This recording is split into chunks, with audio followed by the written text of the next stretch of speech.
fierce move, she confronts a broken system, stands up to liberal silencing of victims.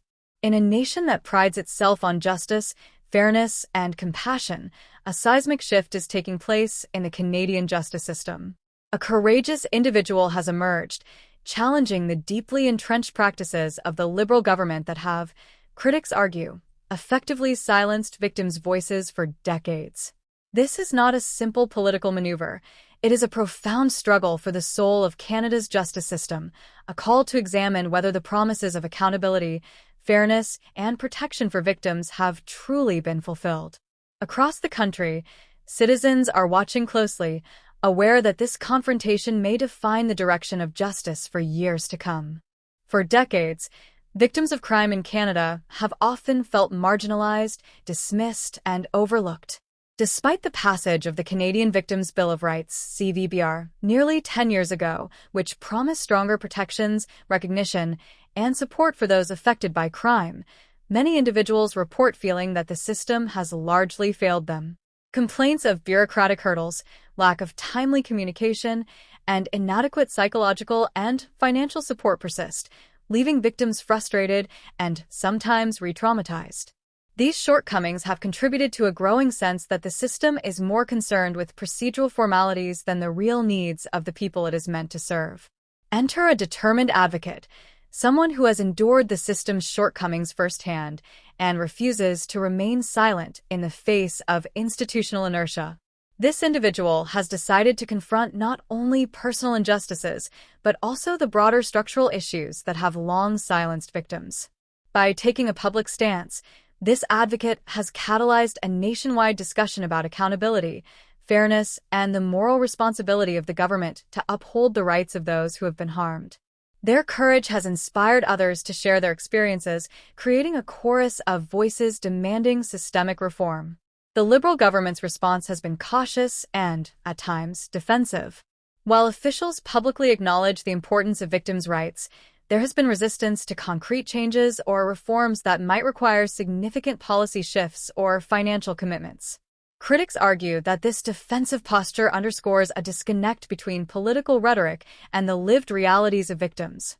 Instead of proactively addressing the systemic failings, some government representatives have focused on maintaining the status quo, which has only intensified calls for accountability and transparency from citizens, advocacy groups, and opposition parties alike. Within the halls of power, debates about victims' rights and systemic reform are intense. Supporters of the current system argue that significant improvements have been made, pointing to policy updates, additional funding for victim services, and educational initiatives aimed at raising awareness. Conversely, critics emphasize that the system still frequently falls short, leaving too many victims without meaningful access to justice. Reports of delayed court proceedings, inconsistent victim notification, and insufficient financial or emotional support fuel a growing sense of urgency. How many more individuals must endure harm before meaningful reform is enacted? The media plays a critical and complex role in this evolving story. Certain news outlets have amplified the voices of victims and their advocates, bringing national attention to personal stories that highlight systemic failures. Others, however, have been criticized for giving limited coverage to these pressing issues, sometimes focusing instead on political spin or unrelated developments.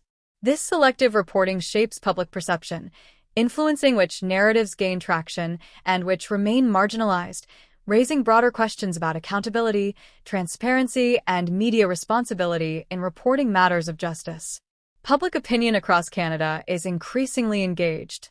Citizens are beginning to recognize the systemic challenges faced by victims of crime and are demanding that the government take decisive action to correct the deficiencies in the justice system. Community organizations, advocacy groups, and ordinary Canadians are participating in forums, petitions, and public discussions to emphasize that justice must extend beyond legal technicalities to address the real needs and dignity of victims. The central question remains: will the Liberal government heed this growing call, or will it continue to defend a system that many view as failing those it is meant to protect? As the movement for reform gains momentum, the spotlight falls firmly on the Liberal Party. Their response, or lack thereof, will be scrutinized by voters, advocacy groups, and media alike. Choosing to maintain the status quo may secure short-term political safety, but it risks eroding public trust and undermining the credibility of Canada's justice system. Conversely, embracing genuine reform could transform the government's legacy, signaling a renewed commitment to fairness, compassion, and the empowerment of victims within the legal system. The stakes are high, with consequences that extend far beyond party politics. In the months ahead, Canadians will observe closely how the government addresses these challenges. Legislative decisions, funding allocations, and public statements will be evaluated not just for political intent, but for their tangible impact on the lives of victims.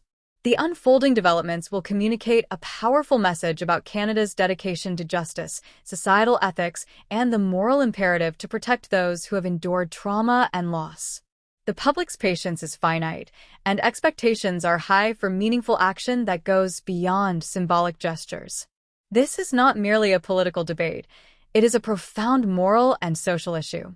The treatment of victims reflects the broader values of a society that claims to prioritize justice and human dignity.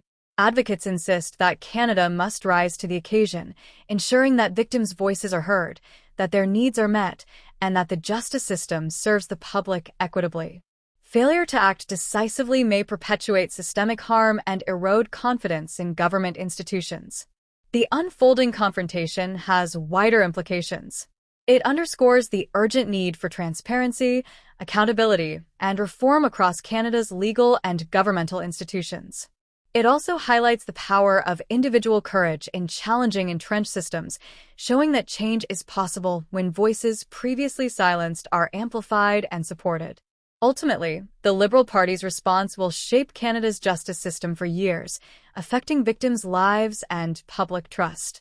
One individual's courage in confronting systemic neglect sparks a national awakening, emphasizing that advocacy, engagement, and moral courage are essential.